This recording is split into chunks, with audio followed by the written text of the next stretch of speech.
अभी अभी जो प्लेन क्रैश हुआ है, क्या ये सिर्फ एक हादसा है या इसके पीछे है सूक्ष्म शक्तियों का अदृश्य हस्तक्षेप? क्या आप जानते हैं, जब मृत्यु सामूहिक रूप से होती है तो वो सिर्फ मृत्यु नहीं, चेतावनी होती है। अहमदाबाद से लंदन जाने वाली फ्लाइट क्रैश हो गई, हॉस्टल पर गिरा मासूम छात्र मरे, वीआईपी आत्माएं भी नहीं बचीं। ये हादसा एक चेतावनी है, एक संकेत है कि सूक्ष्म जगत सक्रिय है।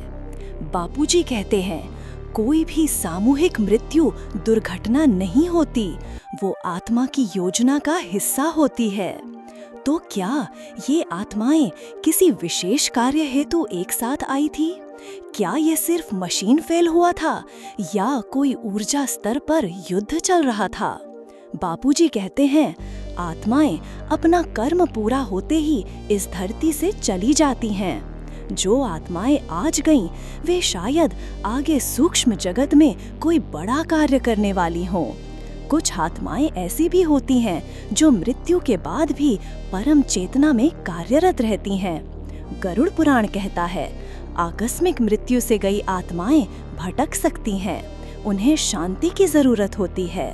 बापूजी ने बताया है, सूक्ष्म लोक में आत्माएं कई गुना अधिक व्यस्त होती हैं, वे परम कार्य में लग जाती हैं। इसलिए ये घटना कोई साधारण घटना नहीं, ये आत्मा की आगे की यात्रा का आरंभ है। आज जो आत्माएं गईं, हो सकता है वो किसी सूक्ष्म प्लान का हिस्सा थीं, जो कर्म के हिसाब से एक ही क्षण में एकत्र हुईं। सूक्ष्म जगत की शक्तियां जब संतुलन बिगड़ता है तो चेतावनी स्वरूप घटनाएं घटती हैं। ये आत्माएं मिटती नहीं, बल्कि रूपांतरण करती हैं एक दिव्य सेवा में प्रवेश के लिए। इसलिए जब भी कोई घटना आपको झकझोर दे, आंखें बंद कर एक पल सूक्ष्म में झांकिए। क्या आप भी सिर्फ देह हैं या आत्मा का अंश?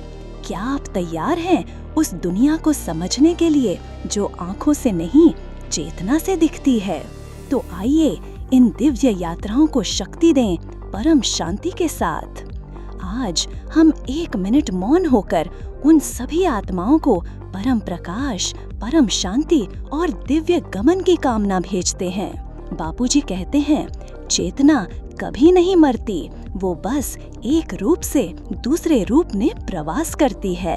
तो आइए अब इन दिव्य आत्माओं को भेजें बेहद की परम महाशांति।